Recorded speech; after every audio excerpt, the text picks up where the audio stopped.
Hey everybody, Rhadamant here. Thanks for tuning in to episode 18 of Stationeers. So last episode, I sort of polished off some of the atmospherics that I wanted installed. So just a quick review, we've got monitoring and we've got filtering.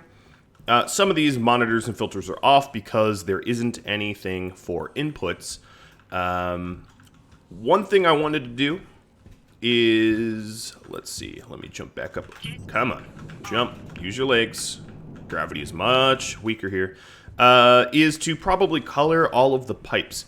I did have some people have questions about the way parallel works, and I will explain that in just a second. What I want is a whole lot of pink paint. And then I'll get going. Pink was our input color, and as such, I'm going to need probably 2 cans of it to, well, I can rip up all the piping, or I can spend 1 extra iron to just paint it the normal way. And I'll just paint it the normal way, like a graffiti artist.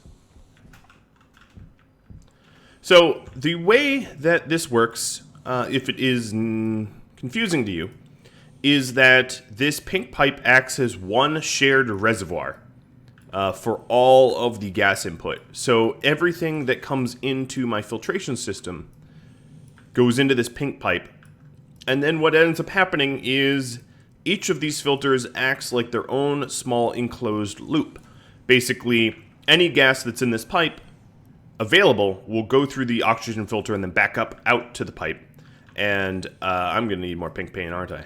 And what will end up happening is a lot of the gas that gets cycled through the oxygen filtration unit is obviously valuable gases. It could be nitrogen, it could be pollutant, it could be water. And the trouble is, if I had a lot of people say that I should vent out at the end, but there is no end. This is all one big network. There is no start or end. Yes, the gas does originate from here, but honestly, I could have gas input at this corner, and the gas that inputs at this corner is still available to be pulled by the nitrogen filter. And the gas input at this corner is still available to be pulled by the nitrous oxide filter. And as such, there is not really a start and finish of a parallel system. Everything is running in sequence. So, yeah, I had a lot of people say that at the end of it, I should have a passive vent that vents out the rest.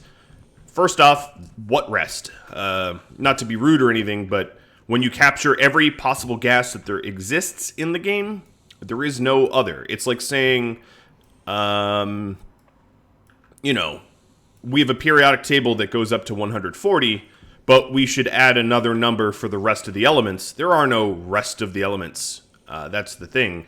Once you have a periodic table of every element, there is no etc. I guess that's the best I can explain there. My orange paint was here all along. You sneaky little orange paint, you.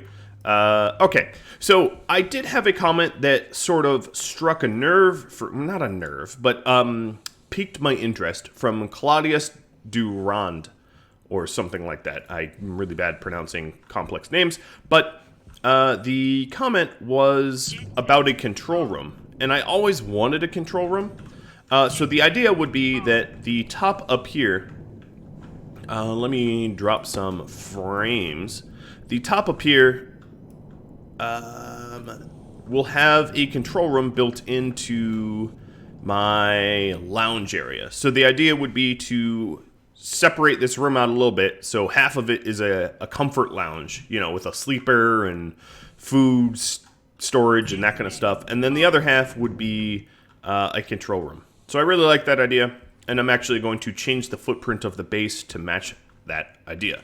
Yeah, this base is ugly, but this episode, what I wanted to do is to work towards the power grid. So I've been doing a lot of plumbing, and now I want to do power, which means adding steel frames up top and then a whole lot of solar. So let's get steel frames cranking out. I need to find where my steel is being stored. Copper, Steel's right there. Because there's no way I can keep adding to the base and expecting to power it on if I am using all the power. Alright, electric printer. That's fine.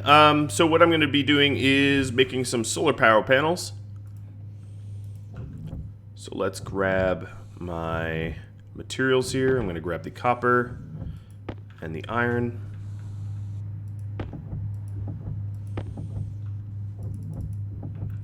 And I don't have a stacker. Eventually, I will have a basement with a lot of construction tools, or all of these things will be relocated, but I don't have that yet.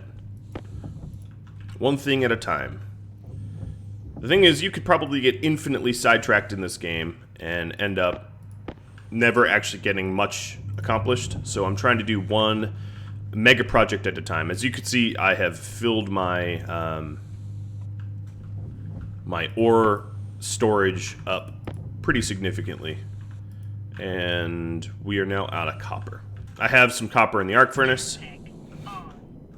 So what I was going to do is to have all of my solar power panels on the same network, feeding a batteries, and each of the batteries will serve different purposes. So there might be a battery for atmospherics, there might be a battery for heat and cooling, you know, and that way, if one system browns out, they all don't brown out. So I don't have sort of catastrophic failure in this little base. So at the moment, we are waiting for my solar power panels to print up. Now the thing is, a giant solar power network isn't exactly all that attractive. So let's see. We have 1, 2, 3, 4, 5, 6, 7, 8, 9, 10. Once you get up to maybe 11 solar power panels, something drastic or something changes. What ends up happening is they will start to burn out the small cabling here. So what I'm going to need to do is to either upgrade the cabling to heavy cables or isolate each solar power panel network separately. And I'm going to go with each separately. I might end up having certain cables in my base capable of holding more than just the 5 kilowatt charge. But the normal cables burn out at 5 kilowatts, and when they burn out, what ends up happening is one of the cables in your network, pretty much at random, will blow out, and unless you have some fuses installed. And that's not so good when you have a large, complex network. Like here, for instance, if I overcharged everything downstream of this battery, or this APC, let's say, it could be an obvious cable like right here that burns out, or it could be something deep inside the walls inside my farm here, and it would be very hard to track that down. So you got to be really careful about how much power is being drawn from your network, and there's a few different devices to prevent that sort of catastrophic failure. So first off, you've got fuses, which blow out a very specific part. So what they'll end up doing is when you have a burnout, let's go get a fuse. Cable fuses. If you have a burnout, the burnout will be at the fuse, much like a surge protector or a literal house fuse. And this is pretty straightforward. You just install the fuse. You can change the kilowattage of the fuse. So if I wanted to prevent a 5 kilowatt fuse blowout, let's see. The likely scenario is that power coming out of this battery could overload my network, or power coming into the battery could overload the network. So inwards is a little bit trickier because there's a lot of different inputs. There's all of these variety of solar power panels that could cause the blowout. Or, additionally, there is everything that's coming out of here. What was this cable for? Is this still a thing? What is this doing? Trying to remember. This is going... Oh, right. It's feeding back into itself. Because I don't have a battery up there. Yes. Okay. So I'm not going to fuse anything up just yet, but I just wanted to demonstrate that, yeah, if you wanted to protect from a 5 kilowatt blowout, you could just add a fuse like that. It kind of looks messy. Honestly, I would rather have the cable running around the perimeter so that doesn't look like that. But the other way is a transformer. And the transformers, what they will do is they will sort of limit the amount of power on the network. APCs also do this. APCs don't dole out more power than they're able to supply. But if you have something like a kit batteries are dumb. So if you have a giant, let's say, heating network of a bunch of heaters to try to keep your base warm, and the heaters want to draw... It's usually the air conditioning and the heating that draws a lot of power, much like real life, right? So if you have a heating or air conditioning network that tries to draw more than, let's say, 5K power on a small cable, it will absolutely try to supply that amount of power and then absolutely catastrophically fail and burn your cables out. So, not good. Back to solar. Or actually, we want another kit battery. So I need to move some of this steel. Instead of moving the steel, what I'm going to do is make some. So...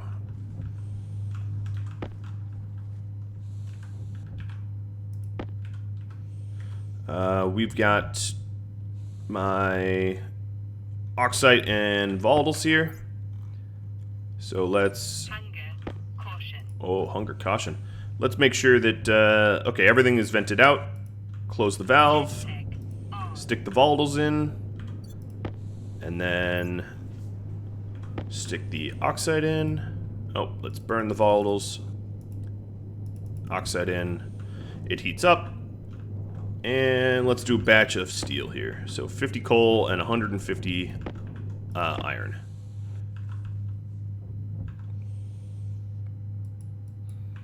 And steel is pretty not that fussy about heat, unlike when I was just trying to make electrum. Alright, thanks steel sheets for spraying everywhere. Alright. And this will yield 200 iron, or steel rather. Ta-da. While I'm standing here, let's see if I can't get some gold through that. Oh boy. The desire for a stacker ever increasing. Alright, I only want one of those. Okay, yep, that did get through. I don't know if it's going to be hot enough to get that much more of my, oh, 2. I'm doing gold through here just because I'm using a whole lot of gold, and gold is the most annoying to do on the arc. Because the arc furnace is really slow at going for gold. Alright, gold is done. What about some copper? At some point, the metals themselves will cool down the furnace, but it's still going too. I'll stand here and just keep feeding it. What temperature are we at? We're about to drop below. Yep, there it goes. Thank you. Alright, let's close the mold and open the valve, venting out the rest. I got a hunger caution warning, so we'll address that before I continue with my construction. As you can see, it does not take much to have enough food to have no... Oops, I just ate a raw potato. To have, to get rid of all your food insecurities. I have a teeny little farm here, and this is yielding many times more food than I need, and I'm at 100% rate of food. The game allows you to change... Oh, I already had a potato in here, didn't I? the game actually allows you to change the rate of hunger. So if you're just not, let's say you're new and you're not a very good engineer and you can't really figure out how to get food all that much, you can turn food consumption off. Or if you're in a giant multiplayer server, and at the start of the game you only have a few seeds, you can turn it off so that you don't initially starve with all your multiple players, because you start off with a set amount of cereal bars and seeds and all that, and it's enough for like one person to get a food network built. But unless everyone is working in tandem very, very efficiently, the starting cereal bars are probably not going to be enough to keep everyone alive, and then it will be like the Donner Party. Or Dahmer, rather. Okay, so, no, I'm changing my mind about that. So I am planning on adding solar power panels. I want to eventually have space for all 10, but I'm going to bring both networks up to 6. And this next network is, I haven't really decided what it's going to do yet. But I know I'm going to need more power. And I'm also going to need more cabling. So speaking of cabling and power, here's my kit battery. Let's go back for solar. A really large base will probably have quite a lot of solar power panels. The reason why I prefer solar over, let's say, other... Ooh, I didn't want my hand drill in there. Coal. Coal, well, that one's obvious. Coal is really annoying to use because you are constantly having to source more coal into your generators. So that's very manpower hungry, right? Like if you have a giant base fed by coal, you're always going to be mining for more coal. It will be very, very hard for you to tech up, so to speak, if your average day is 3/4 mining coal and 1/4 actually building some stuff. And then the gas generator is a pretty handy tool to make, but it is probably more complicated than you want to initially invest in. And it also requires you to handle potentially volatile materials carefully. So it can be pretty tricky in its own way. I have had a request for to add a gas generator, and I will absolutely acquiesce to that request eventually, but initially not, because it is, like I said, more complicated than I would like to get into just yet. My real goal right now is to make this functional and somewhat habitable, and that is what I'm going to be working towards, and not just adding new things in constantly. I also am not on the beta branch. The beta branch has some really cool new features, like a rover that you can drive around. But I don't want to flirt with the experimental code because it can crash, and that ruins the viewing experience if I have fatal errors and crashes to desktop on the regular basis. That's not going to be too interesting for all of you to see. Now, I have added some... What have I added? 8 solar power panels, so 2 and 6, yeah.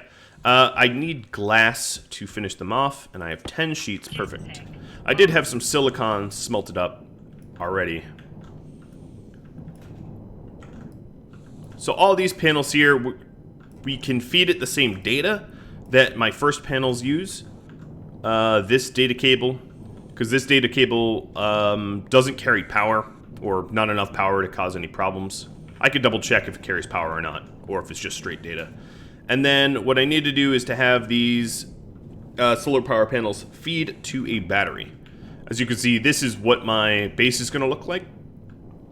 Now, if you were really concerned about aesthetics, which obviously I'm less concerned, this thing is some sort of weird, I don't know what it looks like, but it's definitely a monstrosity. I think that's probably an accurate term.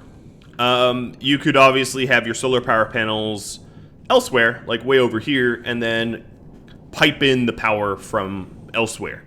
So if you would like some sort of picturesque, perfect, utopic base, that might be the solution for you. But if you're like me and you're mostly caring about efficiency, that is obviously not the route you're going to be concerned about. And yes. So these solar power panels are going to feed a new battery, and then I need a purpose for that new battery. One of my ideas is to put the heating and cooling network on these new ones, and then making sure that I don't end up burning them out, because that is always a possibility with heating and cooling, like I just said. Of course, there's nothing to heat or cool until I pressurize the base. So the pressurization of the base comes first, and then heating and cooling. But what I will need to do is to decide where these batteries go. So if I have a control room here, to my mind, batteries should go into your control room. So the control room will have a bunch of panels which will control the base. So I'll have shut-off valves, I'll have power switches, I'll have the ability to shut off all of these sort of more, let's say, core things in the base from one room, so that I can manage the base without having to run around to 1,000 different little locations and flipping many little switches and things. That's always pretty nice. So what I'm planning on having is I'm going to relocate my atmospherics battery that I have there over to my control room and have every battery in the control room. So from a glance, I can see, you know, how my power is doing and that kind of thing. So there is my station battery with the inputs and outputs faced correctly, and the control room can be, I can either add glass walls. I'm not all that concerned about how I'm going to wall it off, but if I have glass walls, even from outside the base, I'd be able to tell, oh, battery 4 is empty, battery 3 is full, 2, so on and so forth. Alright, if I am doing a battery there, I will have to then plan on very cleverly bringing power to it. So my space between floors is obviously empty, and I'm not planning on filling it. I'm planning on having be sort of the crawl space that I was referring to. So what I'm going to do is put a floating cable here. Nope, right there. You know what? Something tells me I should probably color code these and not just have everything on red. That would be proper planning for me. So this first battery arbitrarily is going to be my purple battery. Keep in mind that all of the plumbing, it's not going to be associated with the color of plumbing. It's just its own color. Alright, so what I'm going to do here is to have this face downwards, like that. Some of the cables I will have to place later because I am not going to remove that frame just yet. So this is the first time I'm using colored power, or colors in my power. And that way I'll be able to tell really quickly at a glance how something is going. Okay, so we have the cables laid out. Now let's color the battery. And this isn't just for aesthetics. Troubleshooting problems is going to be a lot easier when it's all of your stuff is isolated in this way. Alright, I'm definitely going to need to add some more cables. Cables is something I'm probably going to end up printing up tons and tons and tons of. Given that I'm working on my power networks, I think arc furnacing really as much copper as I can is probably the way to go. And any cable I pick up will magically become purple. So I have all my weird, not weird, but sort of more complex materials laying here. In here I have lead, iron, and silicon, but not enough for me to need to... let's combine the silicon, though. Where did this come from? Oh, this analyzer was stuck inside my tool manufactory. I'll put it in there. I might actually want it at some point. There is use for pipe analyzers. So the way to use pipe analyzers, I can then... Anything that's in a tank can be analyzed through the data port of the tank, but if you were curious about the pressure, temperature, and composition of, let's say, my intake pipe, there's no way to just stick a data port on a pipe. You'd have to use a pipe analyzer. All right, that's probably enough purple cabling. So then this purple cable is going to need to run up to those batteries. And what I could do is actually set up this one, once it's ready, to replace all the filtration. And then I can move that filtration battery. Am I? Yes, I'm far enough over. Okay. This reminds me of the power networking and data networking. If you have a really nicely laid out data network, boy is it a thing of beauty. And then alternatively, if you have something quick, dirty, nasty, and messy, oof, I've had to work on some networks like that before. They are not so fun. Alright, so there is some plumbing that is going to get in the way, so I'm actually going to proactively avoid that, and rather than have windy cables that are harder to read under duress. Duress meaning that I have some sort of catastrophic failure, and I have, you know, the base is, let's say, on fire, not literally. Although that can happen too, if you have an oxygenated base and you add volatiles, that could combust. But yeah, so in an emergency scenario where you have some terrible brownout, blackout, something bad like that is happening, you're not going to have time to, figure out the complex, sloppily slapdash network. You're just going to want to be able to see, it's network A or B or C or whatever. Okay, so I need to tap into this cable network. What I'm going to do is, again, because I just decided to do the colors, I will have to kill all these cables, unfortunately. And it is maybe a little strange to some that I have such a... such a big base and yet running on small cables. But as easy as and quick as a fix of the heavy cables are, relying on heavy cables in that way makes it so that you sometimes have one point of failure. What I mean is if you have one big heavy cable network, then that's only one big heavy cable network that needs to fail catastrophically, and then you're screwed the pooch. Whereas if you're doing it like this, where you have a bunch of different minor little networks, if one fails, if one sets on fire, if one has some sort of surge, it's only one that you need to, all the other systems in your base will remain operational.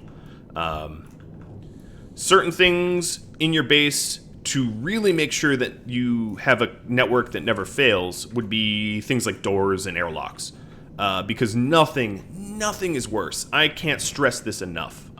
Nothing is worse than having some sort of catastrophic failure in your base, and you can't even get into your base. Right?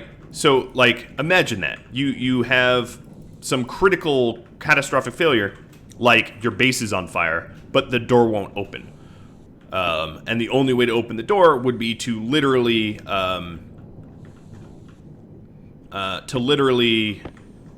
like break a wall panel open, which would then vent your whole base out. This is not something that you want to ever have to do. I've had to do it. It sucks, especially if you've gone to all this effort to pressurize your base, all that effort will be gone in mere moments. Not good times. So I probably need to put that in bold red lettering is what I meant to say. Make sure your doors can always open, or you might face the consequences.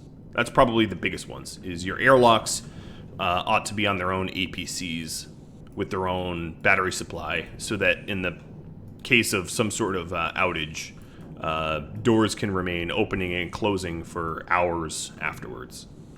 Because when a door is not controlled by a controller, you can open it and close it with crowbars and stuff.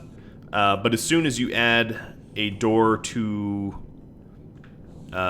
be automatically controlled by an airlock, for instance, and you don't have access to that airlock, the door locks. You can't just like crowbar it open. So now these solar panels are connected to that battery almost. There's a little gap in that here. And what I'm going to do is, similarly, I'm going to add pretty much every color to run over here. I want like a variety of batteries for different purposes. I haven't really decided what all the power is going to be, but I do know that a large base requires a lot of power. So it's like saying I'm building a factory. I don't know what devices are going to be installed in the factory, but I do know that a big factory requires a lot of power, and I need to have a power network that can support its requirements. So before I go any further, I want to see...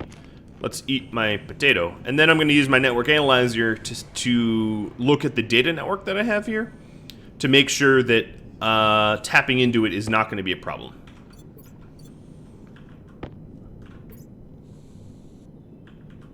And I could probably stop my jetpacking. Okay, so I have my network analyzer in. So this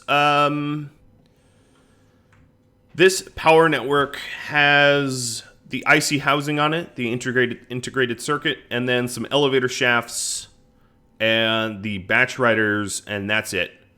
So yeah, I can definitely just tap more data into it. It's not going to be a problem at all. But this should be red. So I am going to make this my current bundle of cables red. I'm not going to have a master cable with every color. In fact, I really didn't need master pipes. All you really need to do is paint one stack, and it costs very, very little to do it that way.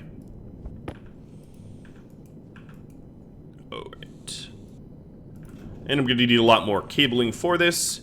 So this is all red because this isn't on the same power network. This is on a data network that runs the solar logic. And it's instead of having see, immediately that inherits the logic. Instead of having IC housing for all of the different solar power panel networks, you could just plop them all on one. It's way more efficient.